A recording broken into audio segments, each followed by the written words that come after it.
அஸ்ட்ரோசைன் channel வாயிலாக உலகெங்கும் வாழ்ந்து கொண்டிருக்கும் சகோதர சகோதரிகளுக்கு அன்பார்ந்த வணக்கங்கள் மற்றும் வாழ்த்துக்கள். இன்றைய பதிவு ஜூன் மாத ராசி பலன்கள். இந்த ஜூன் மாதத்தினுடைய கிரக நிலைகளை பார்க்கலாம். மேசமனையில் சுக்கிர பகவான் அமர்ந்திருக்க, ரிஷபத்தில் சூரியன், அதாவது இந்த சூரியனுடைய பெயர்ச்சியானது சரியாக 15/6/2025 அன்று ரிஷபத்திலிருந்து மிதுனத்துக்கு பயிற்சியாகிறார். குரு பகவான் மிதுனமனையில் வீட்டிருக்க, புதன் என்கின்ற கிரகமானது வருகின்ற, அதாவது 7/6/2025 அன்று அந்த புதன் பகவான் மிதுனத்தில் ஆட்சி பலத்தோட வலிமையாக அமர்ந்திருக்க, அதே சமயத்தில் வருகின்ற 22/6/2025 அன்று புதன் பகவான் கடகமனைக்கு பயிற்சியாகிறார். கடகத்தில் நீச்சமாக இருக்கக்கூடிய செவ்வாயினுடைய பயிற்சியானது வருகின்ற 7/6/2025 அன்று சிம்மமனைக்கு இந்த செவ்வாய் பயிற்சியாகிறது. சிம்மமனையில் கேது பகவான் வீற்றிருக்க, கும்பத்தில் ராகு அமர்ந்திருக்கக்கூடிய இந்த சூழலில் சனி பகவான் மீனத்தில் அமர்ந்திருக்கக்கூடிய இந்த கிரக அமைப்புகளினுடைய அடிப்படையில் இந்த ஜூன் மாதம் என்ன மாதிரியான பலன்கள், சாதகம் என்ன, பாதகம் என்ன, எதை செய்யலாம், எதை செய்யக்கூடாது, எந்த தெய்வத்தின் வழிபாடு எடுத்தால் நல்லது என்கின்ற தன்மையை பற்றித்தான் இந்த பதிவில் டீட்டெயிலில் நம்ம பார்க்க போகிறோம். அதற்கு முன்னால் நம்மளுடைய சேனலை நீங்கள் ஃபர்ஸ்ட் டைம் பார்ப்பவர்கள் என்றால் மறக்காமல் சப்ஸ்கிரைப் பண்ணிக்கிங்க. விருச்சிக ராசி அன்பர்களே, இந்த ஜூன் மாதம் எப்படி இருக்கும், என்ன பலனை தரும் அப்படின்னு பார்க்கும் பொழுது, உங்கள் ராசி அதிபதியாக இருக்கக்கூடிய செவ்வாய் பகவான் 9ஆம் இடமான பாக்கியஸ்தானத்தில் அமர்ந்திருக்கார். ஆனால் செவ்வாய் நீச்சமாக இருக்காரே, அப்போ நீச்சமாக இருக்கும்போது ஏதாவது தொந்தரவு ஏற்பட்டு விடுமோ என்கின்ற ஐயப்பாடு நிறைய விருச்சிகத்துக்கு இருக்கும். ஆனால் இந்த மாதம் ஜூன் மாதம் 7ஆம் தேதி அந்த நீச்சத்திலிருந்து விடுதலை பெற்று 9ஆம் இடத்திலிருந்து 10ஆம் இடத்துக்கு பயிற்சியாகிறது. அப்போ 10ஆம் இடம் என்பது செவ்வாய்க்கு உகந்த இடம், திக்பலத்துடன் வலிமையாக இருக்கக்கூடிய தன்மை. கடந்த 2 மாதங்களாக ஒரு மாதிரியான அந்த எண்ண ஓட்டத்தில் இருக்கிறவங்க, தான் நினைச்சது செயல்படலை, தான் ஒன்று நினைத்தால் அது ஒன்று நடக்குது என்கின்ற தன்மையிலும் சில குழப்பத்தோடு இருக்கக்கூடிய இந்த விருச்சிகத்துக்கு இந்த ஜூன் மாதம் 7ஆம் தேதியிலிருந்து குழப்பம் நிவர்த்தியாகிறது. எந்த ஒரு விஷயமாக இருந்தாலும் தெளிவான முடிவு எடுக்கக்கூடிய சந்தர்ப்ப சூழ்நிலைகளை நிச்சயமாக உருவாக்கப் போகிறது. அதே சமயத்தில் இந்த மாதம் பார்த்தீங்கன்னா 2ஆம் அதிபதியாக இருக்கக்கூடிய குரு பகவான் 8ஆம் இடத்தில் அமர்ந்து கொண்டும், 8ஆம் அதிபதியாக இருக்கக்கூடிய புதன் பகவான் ஆட்சி பலத்தோட வலிமையாக இருக்கக்கூடிய ஒரு அற்புதமான ஒரு மாதம். அதாவது 2, 5, 8, 11 அதிபதிகள் இணைவு பெறுகின்ற ஒரு அற்புதமான மாதம். அதாவது 2, 5, 8, 11 சேர்ந்தாலே அது இன்ப கேந்திரமாக மாறும். அப்போ இன்ப கேந்திரம் அப்படின்னா மகிழ்ச்சியும் சந்தோஷத்தை கொடுக்கக்கூடிய அமைப்புங்கிறது நிச்சயமாக உருவாக்கும். அதே சமயத்தில் பொருளாதார மேம்பாட்டை கொடுக்கக்கூடிய ஒரு இணைவு அப்படின்னு சொல்லுவேன். அப்போ 2ஆம் அதிபதியாக இருக்கக்கூடிய குரு பகவான் 2ஆம் இடத்தை பார்த்து வலுப்படுத்துகிறார். அப்போ 2ஆம் அதிபதி குரு, அந்த குருவே தனக்காரகனான குரு பகவான் தனஸ்தானத்தை பார்த்து வலுப்படுத்துவதாகவும், அந்த 8ஆம் அதிபதியாக இருக்கக்கூடியவனும் 11 அதிபதியாக இருக்கக்கூடிய அந்த புதன் லாபத்தையும் அதிர்ஷ்டத்தை கொடுக்கக்கூடிய, திடீர் அதிர்ஷ்டத்தை கொடுக்கக்கூடிய புதன் பகவான் தனஸ்தானத்தை பார்க்கறதுனால திடீர் அதிர்ஷ்ட வாய்ப்புகள், அதிர்ஷ்டத்தால் தனவரவு உண்டாகக்கூடிய ஒரு மாதமாக இந்த விருச்சிகத்துக்கு அமையும். அப்போ எதிர்பாராத பணம் உங்களுக்கு வரப்போகுதுன்னு சொல்றேன். திடீர் அதிர்ஷ்டமாக பணமழை கொட்ட போகுதுன்னு அர்த்தம். அதனால திடீர் அதிர்ஷ்டத்தால் வரக்கூடிய தனத்தால நீங்கள் துள்ளி குதிக்க போகிறீர்கள், மன மகிழ்ச்சியோடு சந்தோஷமாக இருக்க போகிறீர்கள். திடீர் ப்ரமோஷன் கிடைக்கக்கூடிய அமைப்பு. அதாவது திடீர்னு உங்களுக்கு ஒரு ப்ரமோஷன் கொடுத்தா எவ்வளோ ஒரு சந்தோஷம் இருக்கும், அந்த சந்தோஷத்தை அடையக்கூடிய தன்மை இருக்குது. விரும்பிய இடத்துக்கு இடமாற்றலாகக்கூடிய தன்மை. அதே சமயத்தில் வெளிநாட்டுக்கு சென்று போகக்கூடிய யோகம். ரொம்ப நாளாக இந்த விருச்சிகம் வெளிநாடு போகணும், வெளிநாட்டில் போய் வேலை பார்க்கணும் என்று நினைத்து கொண்டிருக்கக்கூடிய இந்த விருச்சிகத்துக்கு இந்த மாதம் சக்சஸ் கொடுக்கக்கூடிய ஒரு மாதம்.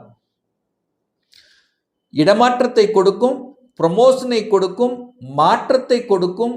அதாவது இடம் விட்டு இடம் நகரக்கூடிய தன்மை, அதாவது உங்கள் டிஸ்ட்ரிக்ட் விட்டு இன்னொரு டிஸ்ட்ரிக்ட் போகக்கூடிய தன்மை, அல்லது அதர் ஸ்டேட்டுக்கு போகக்கூடிய தன்மை, அல்லது வெளிநாட்டுக்கு சென்று வரக்கூடிய தன்மை, வெளிநாட்டில் வேலை வாங்கி அங்கே செட்டில் ஆகக்கூடிய தன்மை, இப்படி வெளிநாட்டு சம்பந்தப்பட்ட அந்நிய மதம் சம்பந்தப்பட்ட விஷயத்தில் அனுகூலத்தை கொடுக்கக்கூடிய, அதன் மூலமாக திடீர் தனவரவை கொடுக்கக்கூடிய ஒரு அமைப்புங்கிறது இந்த மாதம் சிறப்பு பெறும். ஒரு சில இந்த விருச்சிக ராசி என்பர்களுக்கு பார்த்தீங்கன்னா திடீரென்று புதிய புதிய ஒப்பந்தங்கள் உங்களுக்கு கிடைக்கும்.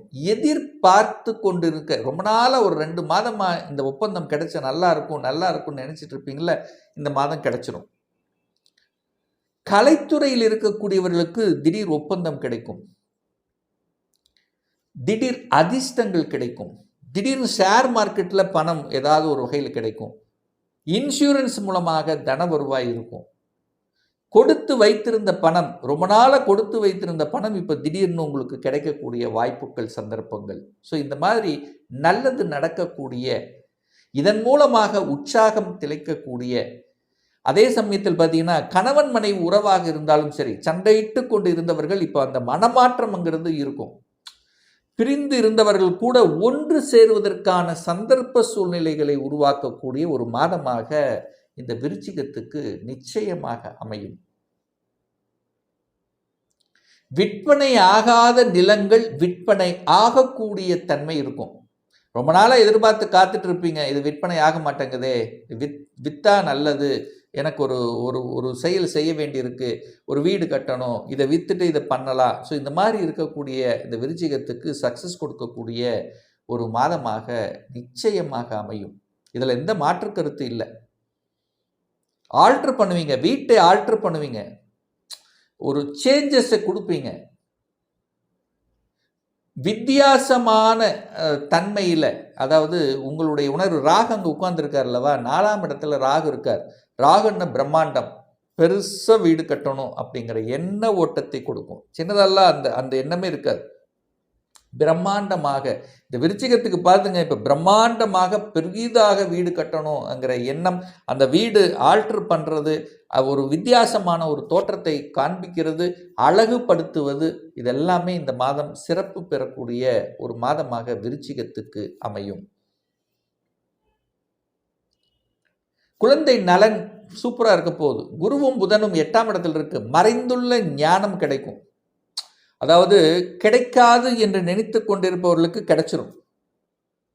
குரு புதன் இணைந்து 8ஆம் இடத்தில் இருக்கார்.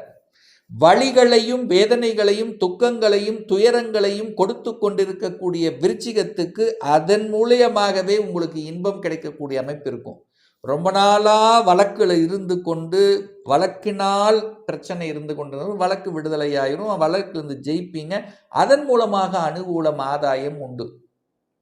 ஸோ ஒரு வலியை கொடுத்து கொண்டிருந்த விஷயங்கள் இப்போ அது இன்பமாக மாறக்கூடிய தன்மை. யாரெல்லாம் உங்களுக்கு தொந்தரவு படுத்தி கொண்டிருந்தார்கள், யாரெல்லாம் உங்களுக்கு எதிர்ப்புகளை கொடுத்து கொண்டிருந்தால் அவங்க அப்படியே திருப்புவாங்க. நட்புணர்வு பாராட்டக்கூடிய தன்மை ஒரு சில விருச்சிகத்துக்கு நிச்சயமாக ஏற்படுத்தும். கடன் கிடைக்குமா? நிச்சயமாக கடன் கிடைக்கும். ஒரு அபிவிருத்தி செய்வதற்கு, ஒரு தொழிலை தொடங்குவதற்கு, அல்லது தொழிலை ஒரு கிளைகளை உருவாக்குவதற்கு ஒரு கடன் வங்கியில் அப்ளை பண்ணால் கிடைக்குமா அப்படின்னு நிச்சயமாக கிடைக்கும். கிடைக்கல, கொடுக்கல, காலதாமதமாகி கொண்டிருக்கு, ஏதோ ஒரு குறைபாடு இருந்து கொண்டிருந்த விஷயங்கள் இப்போ அப்படியே சக்ஸஸ் ஆகிடும். திடீர்னு அது சக்ஸஸ் பண்ணி விட்டுருவாங்க. திடீர்னு கடன் கிடைச்சிரும். அதன் மூலமாக அனுகூலம் ஆதாயம் பெறக்கூடிய ஒரு மாதம். 7ஆம் இடத்தில் சூரிய பகவான் உட்கார்ந்துருக்கார். சம சப்தம பார்வையாக லக்னத்தை ராசியை பார்க்குறார். தன்னம்பிக்கை கிடைக்கும். சூரியனாலே தன்னம்பிக்கை, சூரியனாலே வெளிச்சம், சூரியனாலே ஒளி. அந்த ஒளி உங்கள் ராசியின் மீது பதிகிறது. அப்போ நீங்கள் யாருங்கிறது வெளியில் காண்பிக்கக்கூடிய தன்மையை உருவாக்கும்.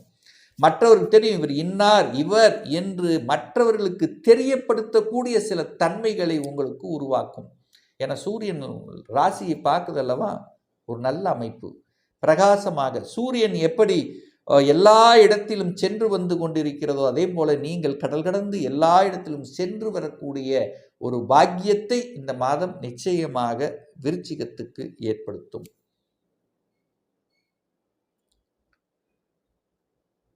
ராகு 4ஆம் இடத்தில் இருக்க ஏதாவது கெடுத்து விடுவாரா அப்படின்னு நீங்க நினைக்கலாம். என்ன, தாயினுடைய ஹெல்த் விஷயத்துல மட்டும் கொஞ்சம், சுக விஷயத்துல மட்டும் கொஞ்சம் அக்கறை எடுத்துக்கொள்வது நல்லது. வயிற்று சம்பந்தப்பட்ட ஜீரணம் சம்பந்தப்பட்ட சின்ன குரு கேது கனெக்ட் ஆகுதா, அதாவது குரு ராகுவும் கனெக்ட் ஆகுதா, அப்போ வயிற்று சம்பந்தப்பட்ட ஜீரணம் சம்பந்தப்பட்ட சின்ன தொந்தரவுகள், புதன் 8ல் இருக்கிறதுனால அது நரம்பு சம்பந்தப்பட்ட நியூரோ சம்பந்தப்பட்ட சின்ன தொந்தரவுகள் கொடுப்பதற்கான அறிகுறிகள் வாய்ப்புகள் இருக்கிறது. இதில் நீங்கள் கவனமாக இருந்தாலே போதும். ஸோ மற்றபடி இன்ப கேந்திரத்தில் இருக்கக்கூடிய நிலையில் குருவும் புதனும் 8ஆம் இடத்தில் இருக்கின்ற காரணத்தால் திடீர் அதிர்ஷ்டமாக திடீர் நன்மைகளை பெற்று திடீர்னு குடும்பத்தில் சந்தோஷத்தையும் மனமகிழ்ச்சியும் ஒரு ஹாப்பினஸை கொடுக்கக்கூடிய நல்ல செய்திகளை கொடுக்கக்கூடிய துள்ளி குதிக்க போகின்ற ஒரு மாதமாக இந்த விருச்சிகத்துக்கு நிச்சயமாக அமையுங்கிறதுல எந்தவித மாற்று கருத்தும் கிடையாது. இப்போ நான் சொன்னது கோச்சார ரீதியாக இந்த ஜூன் மாதத்தினுடைய ஒரு பொதுவான பலன்கள். ஒரு துல்லிய பலன் வேணும்னா உங்கள் ஜாதகத்தில் கிரகங்கள் எப்படி இருக்குது, என்ன ஆதிபத்தியம் பெற்றிருக்கு, எந்த டிகிரியில் இருக்குது, நடப்பு தசாநாதன் புத்திநாதன் அந்தர்நாதன் சூட்சமநாதன் எந்த தன்மையில் இருக்குது என்பதை பொறுத்து நீங்கள் கேட்கக்கூடிய எந்த கேள்வியாக இருந்தாலும் சரி, இந்த 2025 சொந்த தொழில் செய்வதற்கான விதி கொடுப்பினை நம்முடைய ஜாதகத்தில் இருக்கா, அப்படி இருக்கக்கூடிய பட்சத்தில் எப்போ நம்ம சொந்த தொழிலை ஆரம்பிக்கலாம், என்ன கோர்ஸ் படிக்கணும் அப்படிங்கிற கொடுப்பினை நம்முடைய ஜாதகத்தில் இருக்கு, எந்த கோர்ஸ் படித்தா நம்முடைய ஃபியூச்சர் நன்றாக இருக்கும், திருமணம் தடைப்பட்டு கொண்டே இருக்கிறது, எப்போதான் நமக்கு திருமணம் நடக்கும், குழந்தை பாக்கியம் கிடைக்கும், எப்போ நமக்கு இடமாற்றம் ப்ரமோஷன் அமையும், இது போன்ற கேள்விகளுக்கு துல்லியமான பதிலை நம்மால் கூற முடியும். ஒரு பர்சனல் கன்சல்டேஷன் எடுத்துக்கணும், சுய ஜாதகம் பார்க்கணும் என்று விருப்பமுடைய அன்பர்கள் டிஸ்பிளே தெரியக்கூடிய நம்பருக்கு ஃபோன் கால் மூலியமாகவோ வாட்ஸ்அப் மூலியமாகவோ தொடர்பு கொண்டு நேரடியாகவோ அல்லது ஆன்லைன் மூலமாகவோ கன்சல்டேஷன் எடுத்துக்கலாம். நம்முடைய அலுவலகம் கோயம்புத்தூரில் அமைந்துள்ளது. அதாவது கோயம்புத்தூரிலிருந்து மேட்டுப்பாளையம் செல்லும் வழியில் வெள்ளக்கிணர் பிரிவு பக்கத்தில் அன்னபூர்ணா ஹோட்டலுக்கு அருகே அமைந்துள்ளது. பிரியர் அப்பாயின்மெண்ட் வாங்கிட்டு நேரடியாக கன்சல்டேஷன் எடுத்துக்கலாம். ஆன்லைன் மூலமாகவும் கன்சல்டேஷன் உண்டு. நிச்சயமாக இந்த பதிவு ஏதாவது ஒரு ரூபத்தில் உங்களுக்கு யூஸ்ஃபுல்லாக இருக்குங்கிறதுல எந்தவித மாற்று கருத்தும் கிடையாது. நம்முடைய சேனலை நீங்கள் ஃபஸ்ட்டு டைம் பார்ப்பவர்கள் என்றால் மறக்காமல் சப்ஸ்கிரைப் பண்ணிக்கிங்க.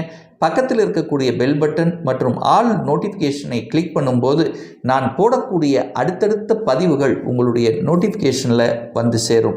இந்த ராசி நட்சத்திர நேயர்கள் அனைவரும் வாழ்க வளர்க வளம் பெறுக என்று எனது வாழ்த்தினை தெரிவித்துக் கொண்டு விடைபெறுகிறேன்.